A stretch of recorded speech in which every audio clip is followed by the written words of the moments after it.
आज हम पढ़ेंगे relation between theta and phi. Theta क्या था? जो रिकॉइल इलेक्ट्रॉन इंसिडेंट फोटोन के साथ एंगल बनाता है, जिस एंगल से इलेक्ट्रॉन क्या होता है, स्कैटर होता है। और फाई कौन सा एंगल था? जो स्कैटर्ड फोटोन इंसिडेंट फोटोन के साथ एंगल बना रहा था। तो इन दोनों के बीच हम रिलेशन फाइंड करेंगे कि थीटा की एक पर्टिकुलर वैल्यू के लिए फोटोन आपका किस डायरेक्शन में जाएगा। आज हम ये डिस्कस करेंगे। तो स्टूडेंट्स, इसके लिए हम मोमेंटम वाली इक्वेशन का यूज करेंगे। ये थी momentum along x axis mvc cos theta, and ये जो मोमेंटम है mvc sin theta is equals to h nu dash sin phi. ये कौन सी मोमेंटम है बच्चे? जो y एक्सिस में थी। अब हम क्या करेंगे, इन दोनों इक्वेशन को डिवाइड कर देते हैं। तो क्या आएगा, mvc से mvc कैंसिल हो जाएगा और यहाँ पर क्या आ जाएगा, sine theta divide by cos theta. क्या बनेगा, tan theta. That will be equals to mu dash h mu dash sine phi divided by h mu minus mu dash cos phi. h से h कैंसिल हो जाएगा, क्या आ जाएगा आपके पास, mu dash sine phi divided by mu minus mu dash cos phi.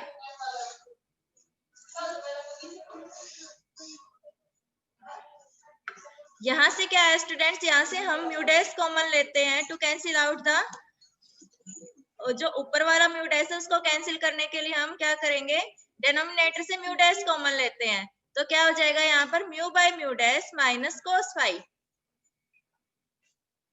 और mu dash और लैम्डा के बीच, लैम्डा डैश के बीच आपको रिलेशन पता है, म्यू और लैम्डा के बीच क्या रिलेशन होता है, हम इसको कैलकुलेट कर सकते हैं। Relation between mu and lambda कैसे कैलकुलेट करोगे, c is equals to mu lambda. हमें किसकी वैल्यू फाइंड करनी है, म्यू की वैल्यू फाइंड करनी है। तो म्यू किसके इक्वल हो जाएगा, c बाय लैम्डा के। तो यहाँ पर हम क्या करेंगे, वो वैल्यू पुट कर देंगे। तो क्या आ जाएगा आपके पास, sine phi divided by lambda dash over lambda minus cos phi. इस इक्वेशन को नाम दे दिया हमने इक्वेशन 1.16। इक्वेशन 1.15 जो आपकी चेंज इन वेवलेंथ वाली इक्वेशन आई थी, lambda dash minus lambda is equals to h upon m not c 1 minus cos phi, जिसको हम कॉम्पटन रिलेशन भी बोलते हैं। ठीक है, वहां पर हमने क्या किया, लैम्डा से डिवाइड कर दिया। क्या आ गया वहां पर, lambda dash over lambda minus 1 is equals to h upon m not c lambda 1 minus cos phi. यहाँ से हम लैम्डा डैश और लैम्डा की वैल्यू कैलकुलेट करते हैं। तो 1 क्या होगा, इस साइड आ जाएगा आपका और प्लस हो जाएगा 1 प्लस लैम्डा सी। यहाँ पर h अपॉन m नॉट सी क्या था आपका, क्या नाम दिया था हमने इसको, कॉम्पटन वेवलेंथ का नाम दिया था, जिसकी हमने वैल्यू फाइंड की थी एक पर्टिकुलर फाई एंगल के ऊपर। तो उसको हमने लैम्डा सी का नाम दिया, डिवाइडेड बाय लैम्डा, ये आ गया आपका 1 माइनस कोस फाई। यहां तक रिलेशन आ गया आपको समझ में। अब लैम्डा डैश और लैम्डा की वैल्यू हम कहाँ सब्स्टिट्यूट कर देंगे, जो टेन थीटा वाला रिलेशन है इक्वेशन 1.16 यहाँ सब्स्टिट्यूट कर देंगे। तो लैम्डा डैश ओवर लैम्डा क्या पुट कर दिया हमने, 1 plus lambda C over lambda, यहाँ माइनस कोस फाई। और लैम्डा सी ओवर लैम्डा को हम क्या दे देते हैं, एक और वेरिएबल का नाम दे देते हैं, उसको हमने बोल दिया अल्फा। तो यहां से क्या आ गया students, sine phi divided by 1 plus alpha 1 minus cos phi minus of cos phi. तो यहाँ से फिर इसको अरेंज करते हैं, क्या आ जाएगा, साइन फाई डिवाइडेड बाय, इन दोनों टर्म को 1 को और माइनस कोस फाई को हम कंबाइन कर देते हैं, 1 minus cos phi plus alpha 1 minus cos phi. तो यहाँ से 1 माइनस कोस फाई क्या ले लेंगे, कॉमन ले लेंगे, और क्या रह गया यहाँ पर 1 प्लस अल्फा, वेर अल्फा किसके इक्वल है आपका, lambda C over lambda. Lambda C क्या था आपका, कॉम्पटन वेवलेंथ, किसके इक्वल थी, h upon m not c divided by this lambda. तो अल्फा क्या हो गया यहाँ से, lambda C over lambda. Then tan theta किसके इक्वल हो गया, साइन फाई, यहाँ पर किसका फॉर्मूला लगाओगे, साइन 2 थीटा का फॉर्मूला लगाओगे। क्या होता है sine 2 theta, 2 sine theta by 2 cos theta by 2। Sine 2 theta का फॉर्मूला क्या होता है, 2 साइन थीटा cos थीटा। ठीक है, यहाँ पर एंगल क्या है, फाई। तो यहाँ पर क्या हो गया, साइन फाई का फॉर्मूला क्या हो गया? 2 sin phi by 2 cos phi by 2। ठीक है, अब नीचे वाला फैक्टर देखो, 1 plus alpha 1 minus cos theta किसके इक्वल होता है? 2 साइन स्क्वायर थीटा बाई 2। अब यहाँ पर थीटा क्या है? फाई है आपका, तो 2 साइन स्क्वायर फाई बाई 2 हो गया। इस रिलेशन को सॉल्व करते हैं तो क्या आता है? cot phi by 2 divided by 1 plus alpha. तो ये तो था बच्चे मैथमेटिकल डेरिवेशन, जो आप खुद भी घर पे सॉल्व कर सकते हो आसानी से। अब हम क्या करते हैं? स्पेशल केस डिस्कस करते हैं कि एक पर्टिकुलर फाई की वैल्यू के लिए वेवलेंथ में क्या चेंज आता है और उसके कोरस्पॉन्ड इलेक्ट्रॉन के एंगल पे कितना चेंज आता है, इलेक्ट्रॉन किस डायरेक्शन में रिकॉइल होगा, वो हम फाइंड करेंगे। When phi equals to 0, phi को 0 करते हैं तो कोट 0 कितना हो जाएगा? 90 infinity. Cot 0 infinity, that means tan theta क्या आएगा? tan theta will be equals to infinity. तो यहाँ से थीटा किसके इक्वल आ गया आपका? tan थीटा इंफिनिटी कब होता है? जब थीटा कितना हो जाए? पाई बाय 2 हो जाए। ठीक है, और हम कल फाइंड कर चुके हैं फॉर फाई इक्वल्स टू 0, तो जो चेंज इन वेवलेंथ आता है वो कितना आता है? 0 के इक्वल आता है। ये केस डिस्कस किया था ना हमने। फाई इक्वल्स टू 0 का मतलब क्या हुआ? जो फोटोन है आपका वो बिना स्कैटर्ड हुए इंसिडेंट फोटोन की डायरेक्शन में निकल जाता है। तो यहाँ से phi equals to 0 equals that means जो चेंज इन वेवलेंथ है वो कितना आया आपका? 0 आया। इसका मतलब क्या हुआ? The photon moves unscattered while the electron move at right angle to the direction of photon. जब इलेक्ट्रॉन, यहाँ पर थीटा क्या है? इलेक्ट्रॉन के रिकॉइल का एंगल, कि इलेक्ट्रॉन कितने एंगल से रिकॉइल होएगा। जब इलेक्ट्रॉन 90 डिग्री पे रिकॉइल होता है तो फोटोन आपका फॉरवर्ड डायरेक्शन में निकल जाता है, और उस केस में जो वेवलेंथ में चेंज है वो कितना आता है?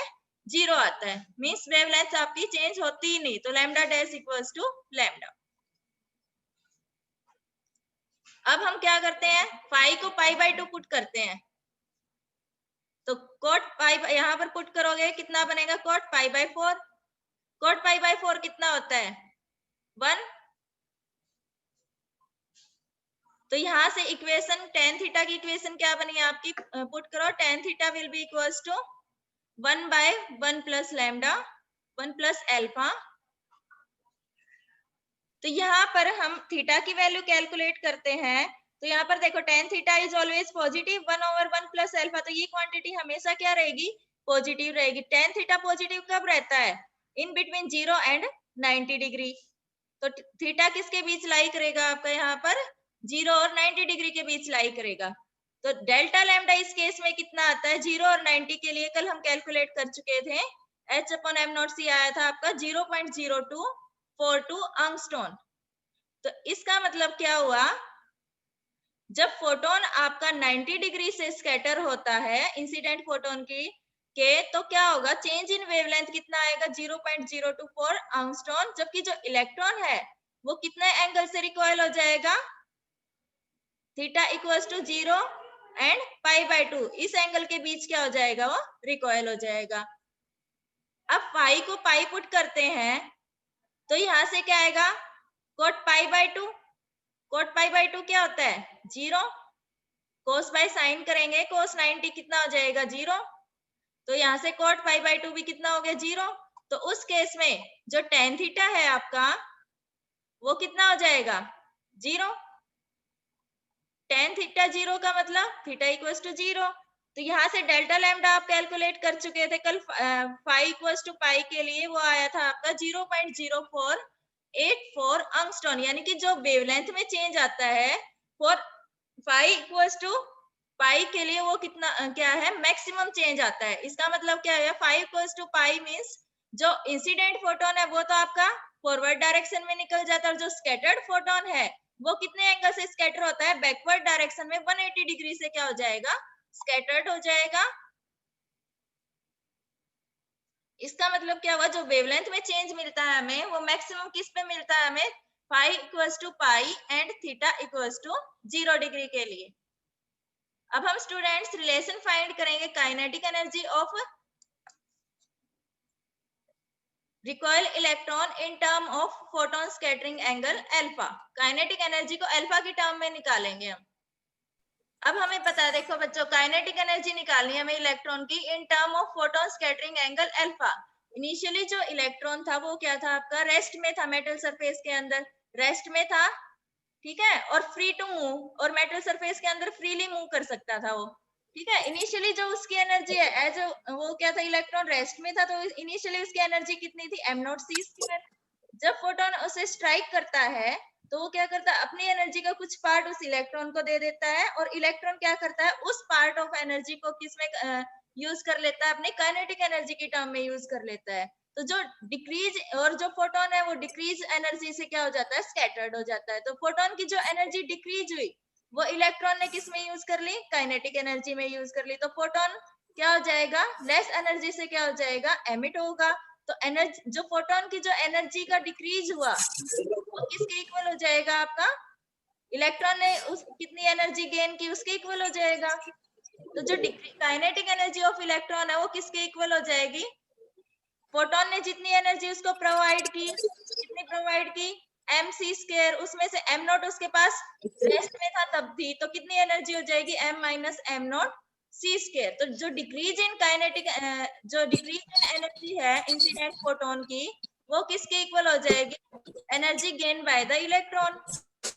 तो E0 is equals to h mu minus h mu dash. ये इक्वेशन देखो, इनिशियल एनर्जी फोटोन के पास कितनी थी, h म्यू, और स्कैटर्ड होने के बाद कितनी एनर्जी मिली उसको, डिक्रीज हुई, वो कितनी हुई, h म्यू डैश। तो कितनी रहेगी इस फोटोन के पास, h mu minus h mu dash. ये जो एनर्जी है किसकी इक्वल होगी, kinetic energy of the electron. यहां से जब हम देखो, यहाँ पर हम क्या करेंगे, म्यू डैश की वैल्यू पुट करेंगे। म्यू डैश की वैल्यू कहां से पुट करोगे आप, चेंज इन फ्रीक्वेंसी वाला रिलेशन यूज करके हम क्या करते हैं, म्यू डैश की वैल्यू पुट कर देंगे यहाँ पर। तो वो आपकी किसके equal I, h mu 1/1 plus h mu divided by m0c², 1 minus cos phi। Equation 1.14 देखो स्टूडेंट्स। तो ये वैल्यू जब सब्स्टिट्यूट करते हैं और इस इक्वेशन को सॉल्व करते हैं तो हमारे पास रिलेशन आता है h mu into 2 alpha sin square phi by 2 1 plus 2 alpha sin square phi by 2, where alpha किसके इक्वल है, आपका लैम्डा सी, और लैम्डा के, लैम्डा सी क्या था, कॉम्पटन वेवलेंथ, वो किसकी इक्वल थी, h अपॉन m0 c, और लैम्डा किसके इक्वल था, म्यू बाय c। तो अल्फा किसके इक्वल आ गया, h mu over m0 c²। तो यहाँ से ये क्या है, E0 क्या है, kinetic energy of the electron, और यहाँ पर ये क्या है, phi, scattering angle of the photon. तो यहाँ से इन दोनों के बीच में रिलेशन हमने डिराइव कर दिया। यहाँ से हम केस डिस्कस करें, जब फाई एंगल 0 करते हैं तो क्या होगा, साइन 0 इज 0। तो जो एनर्जी है फोटोन इलेक्ट्रॉन की, काइनेटिक एनर्जी, वो कितनी हो जाएगी, 0। Phi equals to pi by 2 put करते हैं तो E0 आपके पास कितना आता है, पाई बाय 2 पुट करो यहाँ पर, साइन पाई बाय 2 इज 1, तो कितना आया, 2 alpha over 1 plus 2 alpha into h mu. यहाँ से देखो पाई बाय 2 पुट करोगे तो कितना बनेगा, sign pi by 2 sine square pi by 2 over 2, तो ये कितना बन गया, पाई बाय 4 बन गया, ठीक है। Sine pi by 4 1 by root 2, उसका स्क्वायर करोगे तो कितना बनेगा, 2 से 2 कैंसिल हो जाएगा, क्या आ जाएगा, अल्फा ओवर 1 प्लस अल्फा। तो यहाँ से E0 भी कितना बन गया आपका, h mu 2 alpha over 1 plus 2 alpha for pi equals to pi. हम क्या करेंगे, kinetic energy of recoil electron निकालेंगे in term of angle of scattering theta. यहाँ पर हमने काइनेटिक एनर्जी किसकी टर्म में निकाली है, स्कैटरिंग एंगल फाई की टर्म में। अब हम काइनेटिक एनर्जी निकालेंगे in term of theta. Theta क्या है, यहाँ पर जो रिकॉइल इलेक्ट्रॉन फोटोन की डायरेक्शन में बना रहा है, ठीक है, फोटोन इंसिडेंट फोटोन की डायरेक्शन के साथ बना रहा है। ये देखो स्टूडेंट्स, काइनेटिक एनर्जी किसके इक्वल आई थी, अभी हमने ऊपर वाले सेक्शन में देखा है, E0 किसके इक्वल है, h mu into 2 alpha sine square 5 by 2 1 plus 2 alpha sine square 5 by 2। यहाँ से हम क्या करते हैं, साइन स्क्वायर 5 बाय 2 कॉमन ले लेते हैं न्यूमरेटर और डिनोमिनेटर से, तो क्या टर्म बचती है आपके पास, h म्यू 2 अल्फा, यहाँ पर क्या हो गया, 1 ओवर साइन स्क्वायर 5 बाय 2, उसको हमने क्या लिख दिया, cosec square 5 by 2 plus 2 alpha. This is equal to h mu two alpha. यहाँ पर हम रिलेशन क्या यूज करेंगे, जो कोसेक स्क्वायर 5/2 है, स्टैंडर्ड रिलेशन यूज करेंगे cosec square 5/2 minus cot square 5/2 is equal to 1। तो यहाँ से कोसेक स्क्वायर 5/2 की वैल्यू पुट करते हैं तो क्या आ जाएगा, कोट स्क्वायर 5/2 प्लस 1, और ये 2 अल्फा इसके साथ में है ही, तो यहाँ से ई नोट क्या आ गया, एच म्यू 2 अल्फा। इस टर्म को हम क्या लिख सकते हैं, कोट स्क्वायर 5/2, ये वाला रिलेशन यूज करेंगे, cot 5/2 divided by 1 plus alpha किसके इक्वल है, tan थीटा के। तो ये रिलेशन यूज किया हमने। यहाँ से क्या आ गया, कोट स्क्वायर 5/2 के रिलेशन को हमने पुट कर दिया, कोट स्क्वायर 5/2 किसके इक्वल है, 1 plus alpha square tan square theta. यहाँ से ये टर्म आई 1 प्लस 2 अल्फा। तो यहाँ से हम इसको सॉल्व करते हैं तो आपके पास यहाँ पर देखो tan स्क्वायर थीटा को हम क्या लिख सकते हैं, sin square theta divided by cos square theta. ठीक है, तो cos स्क्वायर थीटा का एलसीएम लेते हैं तो क्या आ जाएगा, h म्यू 2 अल्फा। वो cos स्क्वायर थीटा जो डिनोमिनेटर था उसको हम न्यूमरेटर में ले जाएंगे, तो h mu 2 alpha cos square theta 1 plus alpha whole square sin square theta plus 1 plus 2 alpha cos square theta. यहाँ से इसको सॉल्व किया हमने, next step h mu 2 alpha cos square theta. यहाँ पर देखो क्या कर दिया हमने स्टूडेंट्स, ये जो 1 प्लस अल्फा स्क्वायर है इसका हमने इसका स्क्वायर ओपन कर दिया, क्या आएगा 1 plus alpha square plus 2 alpha. ठीक है, फिर हमने क्या किया, उसके साइन स्क्वायर थीटा के साथ मल्टीप्लाई कर दिया, तो यहाँ से क्या बना साइन स्क्वायर थीटा, और ये जो दूसरी टर्म है यहाँ से क्या बनेगा कोस स्क्वायर थीटा, उन दोनों को ऐड कर देंगे plus 2 alpha sine square theta वाली टर्म आएगी, एक 2 अल्फा कोस स्क्वायर थीटा वाली ये टर्म है, तो यहाँ से 2 अल्फा कॉमन ले लिया और sine square theta plus cos square theta बन गया। यहाँ से एक और टर्म आई आपकी स्क्वायर से alpha square sine square theta, तो वो आपकी ये वो टर्म रही। नेक्स्ट क्या आता है, H mu 2 alpha cos square theta, इसको सॉल्व किया sine square theta plus cos square theta किसके इक्वल आता है, 1 के इक्वल आता है, तो ये 1 plus 2 alpha plus alpha square sine square theta को क्या लिख दिया हमने, 1 माइनस कोस स्क्वायर थीटा लिख दिया। तो यहाँ से हम इसको सॉल्व करते हैं, H mu 2 alpha cos square theta, यहाँ से इसको इस टर्म को सॉल्व करते हैं, ये क्या बन जाएगा आपका, अल्फा स्क्वायर को 1 plus 2 alpha plus alpha square minus alpha square cos square theta. तो इस टर्म को हमने क्या कर दिया, 1 plus 2 alpha plus alpha square, 1 plus alpha का होल स्क्वायर लिख देंगे minus alpha square cos square theta, तो इक्वेशन 1.19 आ जाती है। ठीक है, तो ये जो रिलेशन है ई नॉट क्या है, ई नॉट और थीटा के बीच, यानी कि काइनेटिक एनर्जी और रिकॉइल इलेक्ट्रॉन जो एंगल बना रहा है उसके बीच। Energy of scattered photon, scattered photon की एनर्जी हम कैसे कैलकुलेट करेंगे, जो चेंज इन वेवलेंथ वाला रिलेशन है वहां से उसको यूज करेंगे। आपके पास चेंज इन वेवलेंथ किसके इक्वल आया था, lambda dash minus lambda is equal to H upon am not C 1 minus cos 5।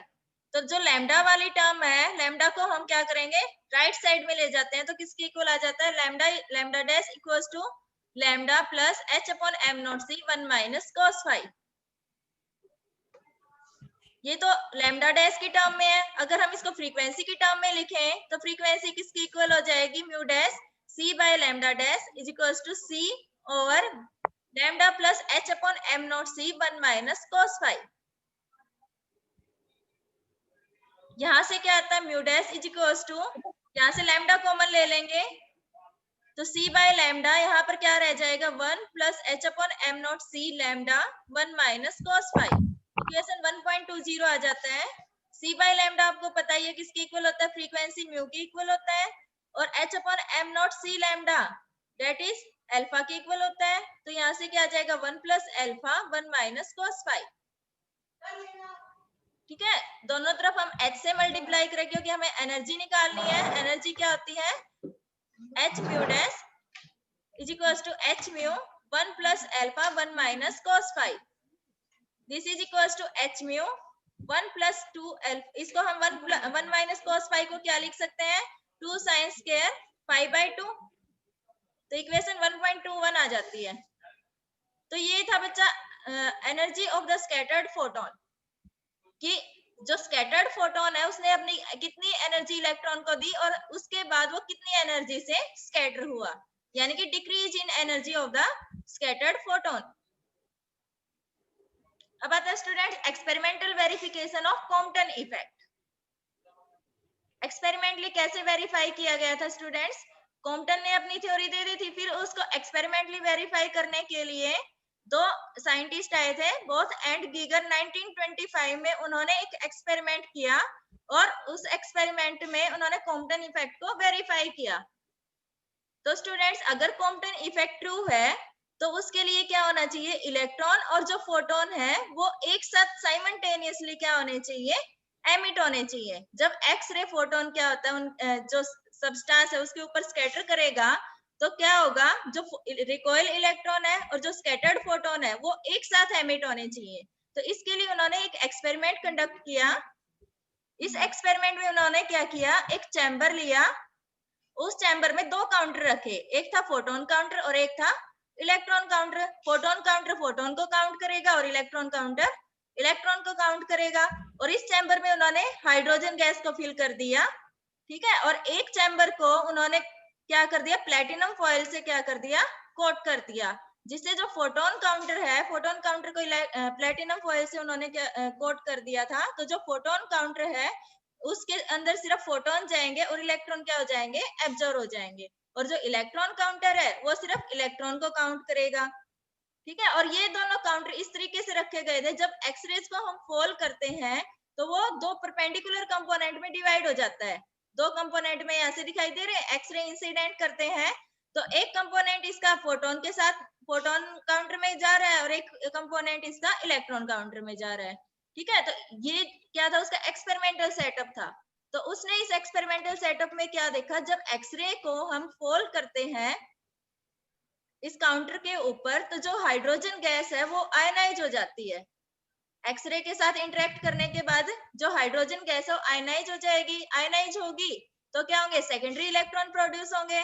तो जो सेकेंडरी इलेक्ट्रॉन प्रोड्यूस हो रहे हैं वो क्या होंगे, जो फोटोन काउंटर है, जो फोटोन काउंटर है वो इस तरीके से बना हुआ है कि ये क्या करेगा, डायरेक्टली जो एक्सरे फोटोन है उसके लिए सेंसिबल नहीं है। ये क्या करेगा, सेकेंडरी इलेक्ट्रॉन जब जनरेट होगा तभी उसको काउंट करेगा, तभी वो फोटोन को काउंट करेगा, ठीक है। तो इस एक्सपेरिमेंट में ये पाया गया कि जो 10% ऑफ इलेक्ट्रॉन है, इस एक्सपेरिमेंट में ये मिला कि अबाउट 10% केसेस के अंदर जो इलेक्ट्रॉन और जो फोटोन है वो साइमल्टेनियसली एमिट होते हैं। तो इन 10% ऑब्जर्वेशन के ऊपर ही कॉम्पटन ने क्या कहा कि जो कॉम्पटन इफेक्ट है उसके अंदर इलेक्ट्रॉन और फोटोन क्या होते हैं, साइमल्टेनियसली एमिट होते हैं, ठीक है।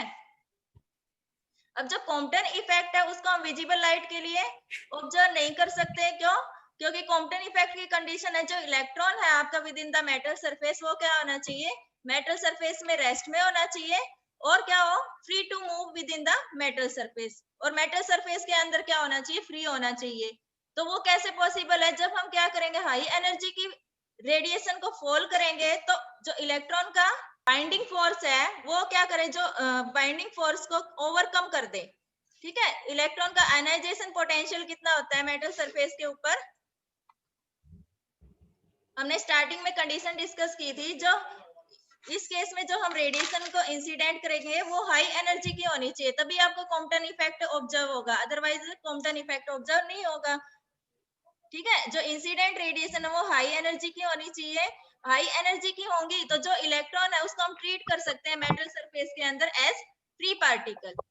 यहाँ पर विजिबल लाइट के लिए हम ऑब्जर्व क्यों नहीं कर सकते, क्योंकि जो विजिबल लाइट है उसकी वेवलेंथ होती है 6000 इंटू 10⁻⁻10 मीटर। अगर हम एनर्जी कैलकुलेट करते हैं तो हमारे पास आती है 2 इलेक्ट्रॉन वोल्ट। और जबकि जो इलेक्ट्रॉन का आयनाइजेशन पोटेंशियल है उसकी बाइंडिंग एनर्जी, अगर हम हाइड्रोजन के एटम का एग्जांपल लें 10 इलेक्ट्रॉन वोल्ट आते हैं, तो जो एनर्जी है इंसिडेंट एनर्जी वो क्या होगी इसके कंपैरिजन में, वेरी वेरी लेस। तो ये इलेक्ट्रॉन को हम इस केस में फ्री ट्रीट नहीं कर सकते, तो विजिबल लाइट के लिए हम कॉम्पटन इफेक्ट को ऑब्जर्व नहीं कर सकते। तो स्टूडेंट ये थी कॉम्पटन थ्योरी, आई होप आपको समझ में आई होगी।